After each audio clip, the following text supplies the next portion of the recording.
Bonjour à tous, avant que la vidéo d'analyse ne commence, je voudrais commencer par vous remercier parce qu'on a dépassé la barre des 300 abonnés sur YouTube. Vraiment un grand merci à tous, ça fait vraiment plaisir. Vous remarquerez que je demande jamais aux gens de s'abonner en vidéo parce que je pars du principe que si mes analyses vous plaisent, vous allez naturellement avoir envie de vous abonner. Pour fêter les 300 abonnés, j'offre 3 journaux de DCA. Et pour ceux qui ont l'habitude de me suivre depuis longtemps, vous savez que quand j'offre des choses, je remercie toujours les anciens. Je savais pas trop comment faire et puis je me suis dit que de toute façon il fallait que je réponde à quelqu'un dans les commentaires de la précédente vidéo et que j'allais faire une pierre deux coups. Donc ici je suis dans ma partie commentaires de la dernière vidéo que j'ai faite le mois dernier, ça remonte à longtemps, et tout simplement, donc là je suis tout en bas des commentaires et tout simplement je vais remercier les 3 premières personnes qui ont commenté mes vidéos. Sauf Widix, je le connais, lui il est puni. Non, en vrai, il en a déjà un, c'est pour ça. Donc, du coup, San, tu peux me contacter. Damso, tu peux me contacter aussi. Et du coup, Fredouille, tu peux me contacter aussi. Je vais en profiter pour répondre à Damso. Si tu vois cette vidéo, bah déjà, tu as gagné un journal de DCA. Mais surtout, tu me dis, en gros, on est dans l'imprévu. Ah, comme je t'ai répondu, c'est que ma vidéo doit être mal faite. N'hésitez pas à me dire, parce que pour moi, dans ma vision des choses, je vous propose toujours un scénario principal, je vous donne mon avis dessus, et ensuite, je peux éventuellement proposer un contre-scénario. Il faut toujours avoir une contre-analyse à ces analyses. On ne peut pas savoir si le prix va être bullish ou bearish, on peut pas savoir. Des fois, je me trompe dans mes analyses. Bon, là, avec le groupe, on a torturé le marché, mais je crois que c'était hier, on était en mode scalping hier, on était vraiment sur du 15 secondes, on était descendu vraiment très très bas. Mais bon, ici j'ai eu 2 bons trades qui se sont bien passés, mais ici je m'attendais à un retest de la zone pour une poursuite baissière, et c'est pas ce qu'on a eu. Par contre, ça n'a pas empêché, j'ai pas perdu d'argent, je me suis fait trade stop parce que j'avais pas le bon billet. Mais on sait jamais si le marché va être bullish ou bearish. Ici, on a tous les signes d'une distribution. BC, AR, ST, UT, UTAD, break de structure, on attend un retest, on prend un short, on descend. C'est pas du tout ce qu'on a eu. Au contraire, on a eu une petite distribution ici qui s'est suivie par une réaccumulation. Très subtile, mais ici, il faudrait descendre encore une unité de temps, mais ici on a notre climat vendeur, notre automatique rallye, notre seconde retest, accumulation de liquidité ici, plutôt, on va dire ici, incitation acheteuse, on revient ici créer un petit peu de liquidité, on prend cette liquidité, on part. Donc bien évidemment, j'ai pas pris ce trade-là, mais on peut pas savoir si le prix va être vraiment bullish ou bearish. On peut voir des accumulations, des distributions, mais on n'est pas sûr à 100% d'avoir le bon billet. C'est toujours important à avoir en tête, et c'est pour ça qu'on est très patient et très sélectif dans nos prises de position et qu'on réduit son risque le plus rapidement possible. Je vois ici que le prix y part, bah, qu'est-ce que je fais tout de suite? Eh ben, je me trade stop. Si j'ai pas la bonne analyse et que j'ai un SCAR, qu'on repart sur un STB Spring, bah, je veux sortir de position. J'ai pas de raison de rester en position. Donc je sors le plus rapidement possible et je ne perds pas d'argent. C'est le plus important. Voilà, c'était une petite parenthèse. D'ailleurs, j'en profite pour dire que le groupe public que j'avais a été fermé, il a été remplacé par un groupe privé pour les abonnés. Donc là, je m'adresse à tous les abonnés. N'hésitez pas à nous rejoindre. On déboîte le marché, littéralement. Une dernière fois, GG à San, Damso et Fredouille. N'hésitez pas à me contacter. Je vous montre un petit peu ce que vous avez gagné. Donc du coup, c'est un journal TCA sur Notion, entièrement automatisé. Il est livré avec un bot d'actualisation automatique des prix ou manuel. Globalement, il va vous aider à organiser votre plan de DCA. Il va lister tous vos achats, toutes vos ventes, les trier. Il va trier vos paires préférées. Il va afficher vos gains, afficher des statistiques, etc., etc. On a même une jolie petite heatmap crypto. On a des statistiques globales. Bon, évidemment, tous les chiffres présents sont faux, hein. Par exemple, ici, on n'a jamais vu du DYDX à 10 centimes, sinon j'aurais déjà all-in. On n'a jamais vu du ICP à 1 dollar. Donc ça, c'est vraiment pour la présentation. Pareil, vous allez pouvoir organiser ça en fonction de vos wallets, savoir précisément quel token vous avez sur vos wallets, quel capital vous avez alloué aux wallets, quel capital vous avez alloué aux positions, etc., etc. C'est vraiment une masterclass. Allez, on ne perd pas plus de temps, on passe maintenant à l'analyse technique. Donc nous voici sur la charte du BTC. Comme d'habitude, on va revenir sur les dernières analyses. Donc ici, on avait vu notre distribution. Quand j'avais fait la vidéo, on était à peu près ici, c'était fin août, c'était il y a un mois. Et je vous disais que je verrais bien le prix du coup monter, pourquoi pas aller s'amuser en zone de rechargement de short pour vraiment inciter les gens à short pour ensuite aller les tabasser. Pourquoi? Parce que ici, je voulais voir une réaccumulation ici. Je partais du principe que j'avais mon STB, mon Spring, et que par conséquent, je m'attendais à un retest pour une continuation. C'est exactement ce que j'ai fait. J'ai pris un magnifique long ici, aux alentours des 53 800, quelque chose comme ça, je ne sais plus exactement. Donc c'est exactement ce que le marché a fait. Je vais en profiter. On va supprimer tout ça. Il y a juste une chose que je voulais garder. On va la faire comme ça. Et c'est cette petite trendline ici. Elle, je pense qu'elle va continuer à faire parler d'elle. On va en parler juste après.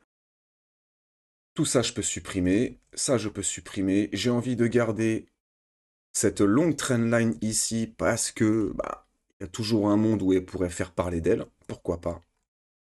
J'aimerais pas parce que ça serait très baissier. Donc si je prends un peu de recul, on se souvient qu'on était dans ce bull flag, canal descendant, vous appelez ça comme vous voulez. Comme je vous ai dit sur Telegram, dans le groupe privé, il faut faire attention parce que tôt ou tard, c'est sûr, on va avoir la cassure. Seul problème, c'est que ça peut durer longtemps comme ça. On pourrait très bien revenir visiter le bas du range, etc., etc., etc. Donc on reste quand même vigilant. C'est un scénario. C'est pas déconnant comme scénario. Et c'est pour ça qu'on se protège. Personnellement, je suis rentré en position longue ici sur le BTC. Je pourrais tout à fait, là je dois être en champ levier x5, je dois être aux alentours des 100%, 110% de hausse. Je pourrais très bien prendre du TP pour me hedger, prendre un short, chercher un setup short dans ces zones-là, au cas où je n'ai pas le bon billet et au cas où on redescend au sud. C'est tout à fait possible. Effectivement, si on revient au sud, je vais très probablement trade stop aux alentours d'ici, donc je vais me faire sortir, mais je vais pouvoir encaisser sur mon short aussi. A l'inverse, si le prix part to the moon, je vais me faire sortir en ayant réduit mon risque parce que je vais rentrer sur une potentielle distribution. Par contre, je vais continuer à encaisser sur mon spot et sur mes longues, parce que j'ai plusieurs longues encore d'ouvert sur HTX, MXC, et j'en ai un autre sur DYDX. Donc, ici, je vais zoomer un petit peu, je vais peut-être faire un peu de ménage. Ici, on se souvient qu'on avait une grosse liquidité de news où je m'étais fait salement sortir d'ailleurs. J'avais pas du tout eu le bon billet, contrairement à cette news économique qu'on a tradé dans tous les sens. Je n'avais pas le bon billet, donc c'est pas grave. Mais en tout cas, ici, on a très certainement beaucoup de liquidité ici. Ici, ça fait, oui, 2 mois qu'on incite les gens à short, ça se voit sur l'Open Interest, on a eu pas mal de FOMO short sur ces deux mouvements ici. Très probablement qu'on a eu de la liquidité qui s'est accumulée sur ces niveaux-là et sur ces niveaux-là. Surtout que, je suis désolé, surtout que sur certains exchanges, je crois qu'on a des relative equal low ici. On est venu taper cette liquidité-là. On est en train de revenir au contact de cette trendline. Je pense qu'il suffirait pas grand-chose pour inciter les gens à short. Je ne sais pas encore si la liquidité de news va être prise tout de suite ou pas. Pour l'instant, c'est extrêmement difficile à dire. On va descendre en unité de temps pour ça. Mais ce que j'aimerais voir, par contre, c'est ce que j'appelle une méchouille de liquidité. C'est-à-dire que je voudrais juste voir une petite mèche. Tac. Qui vient prendre. On va se mettre en blanc peut-être. À la limite, ce que je voudrais voir là, c'est le prix monter vraiment, juste venir faire une petite méchouille de liquidité. En fait, c'est pour sortir du bot algorithmique. Les forcer à re-rentrer en position, à les faire FOMO short, revenir dans cette zone-là, réaccumuler pour repartir. Ça, c'est ce que j'aimerais voir sur BTC. Si ici, c'est notre test, si ici, on a trouvé bottom, en fait, on n'a plus le temps. En théorie week-off, on n'a plus le temps. en fait, il faut y aller. Il faut partir to the moon.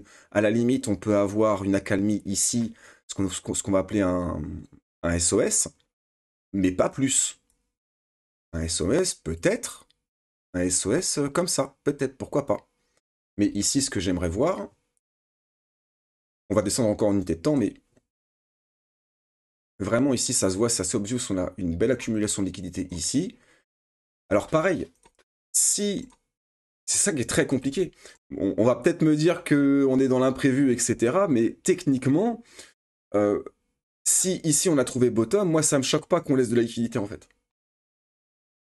Ça me choque pas. Il y a plein d'exemples comme ça. Quand le prix a décidé de partir, ici on avait un bel inducement ici. J'étais même sûr ici sur cette distribution qu'on allait revenir chercher tout cet inducement ici, toute cette liquidité ici. C'est forcé qu'il y ait de la liquidité. Mais est-ce que le prix est revenu la chercher? Non. Non. Donc ça me choque pas. Si vraiment on est en tendance, ça me choquerait pas. Et là, dans ce cas-là, j'aurais pas un scénario blanc. Là, ce que je veux, c'est un short squeeze en fait. C'est ça que je veux. Mais maximum, ce que j'aimerais voir, c'est pourquoi pas, au contact de cette trendline ici, réinciter les gens à vendre avec pourquoi pas une petite news bearish ou deux en prime, ça pourrait être très intéressant. Conforter l'idée qu'en fait, on va retourner dans le bas de ce canal ici. On va retourner aux alentours des 50 000 $, que c'est inévitable, etc. Et derrière, on prend tout le monde à contre-pied pour sortir tout le monde. C'est ce que j'ai envie de voir.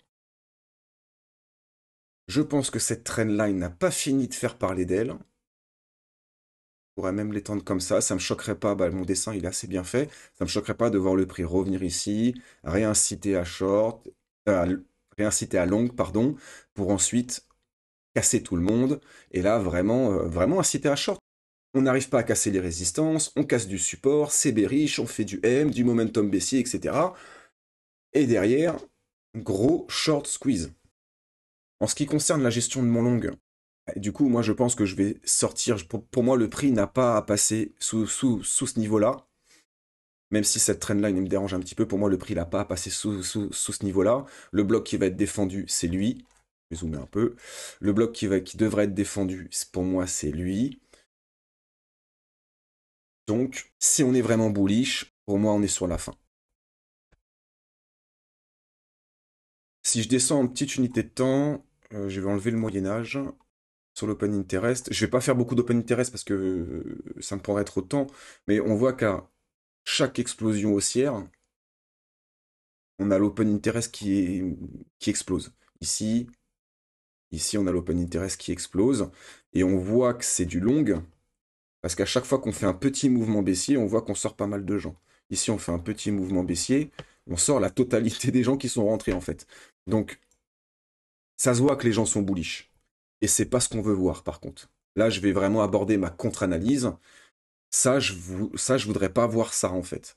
Ce qui me rassure, c'est qu'à chaque fois que ça FOMO, on sort les gens. Ici, ça FOMO énormément, on sort les gens. Ça FOMO, on sort les gens.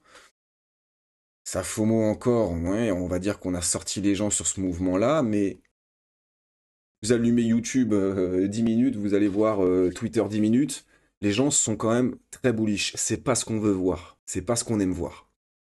Et c'est pour ça que inverser une dernière fois le sentiment pour pouvoir repartir, ça serait quand même une bonne idée. Ici, ce serait pas illogique de chercher un retournement. Toujours pareil, on pourrait être dans ce scénario où on va continuer au sud. Dans ce cas-là, je vais vouloir chercher une distribution ici. Si j'ai une distribution qui se matérialise, vous commencez à me connaître. Ça se voit moins ici, je crois que ça se voit mieux sur l'index. Et voilà, ici, donc on l'avait déjà repéré, nous, dans le groupe privé, mais on avait déjà repéré nos accumulations de liquidités ici. On en avait une plus subtile ici, où on a fait une méchou de liquidité pour les inciter à rentrer, mais eux, ils vont se faire sortir, c'est certain, je le vois venir gros comme une maison. Mais dans l'idée, on pourrait très bien avoir ici, donc ici on pourrait avoir un BC, donc plus précisément, j'ai mon accumulation de liquidité, donc J'ai probablement un ST ici. Si j'ai un ST ici, ça veut dire que j'ai un BC ici. Pourquoi pas une incitation vendeuse? Ok, c'est cool. On accumule de la liquidité. Tiens, on n'a pas de saut. Ok, information importante. Incitation acheteuse. Pourquoi pas un UT? Un UT qui revient dans le BC, ça me plaît. UTAD, pourquoi pas? Pour l'interrogation. Pour l'instant, c'est que potentiel. Ce que j'aime voir sur un UT UTAD, c'est du FOMO. Ça, c'est un régal. On voit ici sur l'Open Interest quand même que ça monte pas mal sur l'UT. Ça monte quand même pas mal sur l'UTAD. Cette incitation acheteuse est valide. Donc maintenant, ce que j'aimerais voir. Donc on se souvient qu'on a le canal descendant ici. Je remonte un petit peu. Oui, c'est ça, c'est lui. Donc l'UTAD n'est peut-être pas fini. En tout cas, ce qu'on va attendre, un retest du bloc avant une poursuite baissière. Un profil agressif, il pourrait rentrer ici, mais bon, faut être débile comme moi et je vous le recommande pas. Je vous recommanderais plutôt d'attendre. Mais c'est pas tout. Ici, effectivement, on pourrait se retourner. Et comme je disais, bah, ça me choque pas d'avoir une petite distribution ici, surtout qu'on n'a pas eu réellement d'incitation vendeuse. Donc, possible que, en fait, on ait une réaccumulation ici. C'est tout à fait possible. Dans ce cas-là, si j'ai une réaccumulation, bah, je veux voir un SC, ARST. Notre ST, en fait, c'est toute cette liquidité ici. Il est là notre ST. On a notre incitation acheteuse ici. Donc notre SOS. Donc pour faire simple, on aurait notre ST, SOS. Et maintenant, je m'attendrai à une belle incitation vendeuse, au moins en STB. Donc ici, désolé. Donc ici, si mon SOS est terminé, d'ailleurs, il n'est peut-être pas terminé parce qu'on pourrait revenir du coup au-dessus de cette trendline, mais du coup, je veux voir ici une réaccumulation, probablement dans cette zone-là, probablement dans ce bloc ici. Bien évidemment, comme d'habitude, on fait que des scénarios et on agit en conséquence. Que le marché soit bullish ou bearish, ça ne nous empêche pas de trader en fait. Jamais ça nous empêchera de trader. On s'en moque que le marché soit bullish ou bearish. Voilà, je pense avoir fait le tour du Bitcoin. On va passer maintenant sur Ethereum. Bon alors Ethereum, attention les yeux, ça pique. Il y a beaucoup de choses sur ma charte graphique. Je vais en profiter pour faire le ménage parce que entre la dernière vidéo et celle-ci, j'ai touché à rien. À part ce petit trade ici où je me suis fait sortir, je l'ai encore un peu en travers de la gorge, on va pas se mentir. Mais ici, on avait repéré du coup notre distribution. On va pouvoir effacer tout ça. Et la seule chose que je voudrais garder, c'est mon SOS ici. Pourquoi? Parce que on était à peu près ici. Donc je vous disais que on avait probablement un STB ici. C'était pas suffisant, que je voulais voir un spring. Qu'a fait le marché? J'espère que vous le voyez. Ici, qu'est-ce qu'on a? Accumulation de liquidité. On a un joli double bottom. Incitation acheteuse. Ce qui valide l'accumulation de liquidité.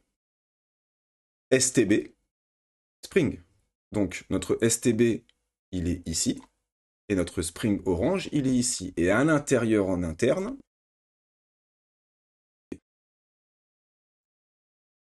à ce moment-là, on a notre spring. On n'est pas sûr à 100% que c'est un spring. On a une belle réaction haussière, c'est très sympa. Ça peut nous aider à valider notre spring. On a une prise de liquidité intermédiaire en plus. Et on a une création de liquidité en plus. Très bien. Le prix fait quoi? Il drop. Il drop, il vient faire quoi? Il vient éclater cette liquidité ici. Il y avait toutes les raisons du monde de chercher un setup long ici. Et c'est pour ça que nous, dans le groupe privé, vous avez expliqué que je rentrais en position longue ici. Petit bémol, j'étais pas vraiment convaincu qu'on ait une vraie réaccumulation ici. Ça me paraissait un petit peu light. Notamment parce que, ici, pour moi, on est dans un STB en plus grande unité de temps. Je ne vous l'ai pas rappelé, mais pour ceux qui ont vu la précédente vidéo, vous vous en souvenez. Ici, j'ai un STB, ici, j'ai un spring. Donc, il y a de fortes probabilités, et ça se valide encore plus maintenant. Mais ici, j'ai une accumulation de liquidité au sud. Je vais retirer ça pour faire un petit peu de ménage sur la charte graphique. Et si j'ai une accumulation de liquidité ici, bah, je pourrais très bien avoir ici bah, un selling climax, donc un climat vendeur. Une belle réaction automatique. On va faire simple, on va faire un AR ici. On va faire un ST ici, avec notre liquidité qui est là. Une incitation acheteuse pour valider l'accumulation de liquidité ici et pour amasser du pognon dans cette zone. Et si vraiment c'est pas fini, bah dans ce cas-là, ici, on va chercher de la distribution dans cette zone-là. On va chercher de la distribution dans cette zone-là en vue d'une poursuite baissière pour aller chercher un spring. Pourquoi ces deux zones? Parce qu'on est sous le dernier plus haut. Donc ici, on va vouloir chercher, dans cette zone-là, on va vouloir chercher du coup un setup short. Et on va vouloir, sinon, chercher un setup short au-dessus de cette prise de liquidité ici. Pourquoi? Parce que dans ce cas-là, on aurait notre AR qui est ici. Et si on revient plus haut, on aurait notre SOS. Donc notre incitation acheteuse, tout simplement. Pour l'instant, je suis assez sceptique sur Ethereum. Il y a toujours un monde où, en fait, on n'a pas de réaccumulation ici rouge. J'aurais peut-être dû la laisser. Et même, on n'a pas de spring. C'est possible aussi. Ça me paraît assez peu probable. On a l'air d'accumuler pas mal de liquidités dans cette zone-là. Je serais pas choqué d'avoir un drop. Ouais, ça ferait un drop de moins 25%, quand même, ça piquerait. On reviendrait frôler les 2000 $. C'est possible aussi. Pour l'instant, on est dans l'incertitude. On ne sait pas ce que va faire le prix. La seule chose qu'on peut faire dans ces moments-là, c'est être patient et attendre de voir ce que nous dessine le prix. Comme je vous dis toujours, il faut être très patient en théorie Wyckoff. Très patient. Vous gagnerez toujours à être patient. Donc ici, j'ai une zone potentielle de retournement entre les 1,618 de Fibonacci et les 1,272. Les 1,618 me paraissent un petit peu hauts. Si on y vient, ça ferait qu'on ferait des équales high ici. Ça me choquerait pas. Ça me choquerait pas qu'on vienne faire une sorte de résistance ici au niveau des 1,618. Voire même avec une petite méchou de liquidité, faire des relatives equal high pour une poursuite baissière, ça me choquerait pas. Faut avoir en tête qu'on est en réaccumulation probablement sur plus haute unité de temps. Donc c'est pas choquant d'avoir des accumulations de liquidités au-dessus en fait. Pourquoi? Parce que ça va permettre des short squeeze. Les mecs, les mecs, ils achètent ici, ils achètent ici. Si on redrop, ils vont racheter plus bas, etc. Ils ont déjà injecté toutes leurs billes. Ils vont avoir besoin, si vraiment on drop et qu'on repart, ils vont avoir besoin des short squeeze pour faire pumper le prix sans injecter de liquidité. Vous pensez bien que quand vous avez acheté sous les 2000 $, vous n'avez pas envie d'injecter de la liquidité à 3500. Ce qui va injecter de la liquidité à 3500, c'est les short squeeze et les retails. Là, on va descendre en plus petite unité de temps, on va aller voir ce qui se passe un petit peu. Donc ça, je vais pouvoir l'effacer. Ok. Donc ici, on a un petit bloc d'inducement qu'on est venu prendre la liquidité, c'est très très bien. Donc du coup, ça justifie cette réaction ici. Ici, on voit qu'on a un beau déséquilibre de marché ici, avec probablement une accumulation de liquidité au-dessus, et je la verrai plutôt dans ce sens-là. Donc un peu même punition que sur BTC, en vrai, si vraiment c'est bullish, qu'on a trouvé bottom, etc., bah dans ce cas-là, possible qu'on vienne combler ce déséquilibre avant de repartir. Après, c'est toujours pareil, si vraiment on est en tendance to the moon, to the moon, to the moon, les déséquilibres de marché, on n'en a plus rien à faire en fait. L'objectif, c'est de faire FOMO les gens. Donc c'est ça qui est très très compliqué aussi. Et c'est pour ça qu'on est dans l'incertitude. Accumulation de liquidité ici. Alors je sais pas si vous la voyez bien, je l'ai un peu mal tracé, mais en vrai de vrai, c'est cette mèche-là. On l'a ici. D'ailleurs, bah tiens, on vient de la taper, on a une petite réaction ici, ce qui est pas déconnant. Donc là, pourquoi pas un petit déséquilibre ici. Ah, ça m'étonnerait qu'on revienne trop bas. Je pense qu'on va plutôt aller taper tout de suite. Parce que du coup, si j'ai un début de distribution ici, j'aurai dans un premier temps mon BC ici. Donc là, j'ai un premier ST. Pourquoi pas une incitation vendeuse? Alors on pourrait avoir BC, AR, ST si on veut. Parce que du coup, ici, avec les clôtures de bougies, bah, ça crée une résistance pour les retails. Un petit M baissier. Là, vous commencez à faire rentrer des gens en short ici, juste là.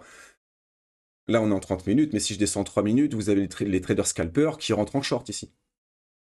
Pourquoi? Parce que résistance, baisse de momentum, etc. Je suis sûr que si je vais en 3 minutes et que je fais ça, on va trouver 1000 setups. ST, donc pourquoi pas, on va faire simple, on va faire un AR ici. Donc vous voyez, on a une belle bougie là, je pense qu'on est en train d'inciter les gens à short en interne. On voit sur l'Open Interest, hein, il suffit qu'on baisse un petit peu ici, tac, on sort tout le monde. Le prix il remonte un petit peu, bim, ça FOMO à mort. On est revenu au même niveau qu'ici en fait, alors que le prix est plus haut. Les gens sont bullish. Ici, on a une petite remontée, pareil, on a l'Open Interest qui remonte ici. Ça, c'est intéressant par contre. Ici, on voit qu'on monte et qu'on a l'Open Interest qui baisse. Ça veut dire qu'on sort des gens. On sort qui? On sort pas des longues, on est d'accord. C'est pas des gens qui prennent TP sur la montée. Les gens ne sont pas conditionnés à faire ça. Donc pour moi, c'est du short qu'on vient de sortir ici. Donc on vient de sortir du short ici, et c'est ce qui justifie ce M baissier, pour pouvoir les inciter à re-rentrer en position. On voit que l'Open Interest, il fait des W, il monte. On les a incités à re-rentrer en position short ici, on dirait. Ouais, ça se voit ici. On a le prix qui monte, on vient taper la liquidité qu'il y a ici, et on voit qu'on a l'Open Interest qui descend. Donc aussi, on a dû sortir du short. Bien évidemment, on sort à la fois du long et du short, mais majoritairement, c'est ça qu'on sort. J'avais dit que je ferais pas trop d'Open Interest aujourd'hui. Donc du coup, j'ai ma zone de retournement potentiel ici, et je vais chercher donc un BC, un AR, un ST. On va pu faire AR ici. Donc ici, j'ai mon signe de faiblesse. Et ici, je vais m'attendre à un UT, au minimum UT, voire UTAD. Et ce serait pas déconnant parce que on est vendredi, on pourrait très bien push aujourd'hui, ranger tout le week-end. Lundi aussi, et puis mardi, mercredi, commencer à drop. Ce serait tout à fait possible. Voilà, globalement, je pense avoir fait le tour. Je vais pas faire plus long, je pense que c'était suffisamment long. Une dernière chose sur BTC ETH. Même punition, j'ai ma zone potentielle de rechargement. Un jour, je vais me faire piquer cette stratégie. Ici, on pourrait voir, alors bien sûr, il faut avoir un peu d'imagination. On pourrait avoir notre accumulation de liquidité, première prise de liquidité, réintégration. Et là, je voudrais voir un dernier drop. Là, je voudrais voir un dernier drop, plus ou moins violent. Et derrière, to the moon. L'Ether a beaucoup de retard par rapport à BTC. Ce serait pas choquant que justement ils sont en train d'échanger leur BTC contre l'ETH et qu'ils s'amusent à bien faire pumper ETH dans les prochains mois. Je suis assez bullish sur ETH dans les prochains mois. En vrai, j'en ai pas beaucoup d'ETH, hein, je dis ça, mais j'en ai vraiment pas beaucoup. Par contre, ce que j'ai commencé à faire, c'est à vendre quelques BTC pour acheter de l'ETH, bien évidemment. Sur les tops, c'est logique. Vous connaissez les cycles, c'est d'abord BTC, ensuite Ethereum, ensuite les altcoins, ça a toujours été comme ça, et il y a très peu de raisons que ça change, très peu. Et derrière, on irait éclater toute cette inducement ici, cette grosse liquidité ici, et on aurait un Ether qui prendrait énormément de place sur le marché. Je sais pas, à voir, c'est un scénario. À vous de me dire en commentaire ce que vous en pensez. J'espère que c'était pas trop long, pas trop compliqué. Les gagnants du journal DCA, n'hésitez pas à me contacter. Vous connaissez le dicton, faites attention à vous sur les marchés. Je vous dis à la prochaine. Ciao.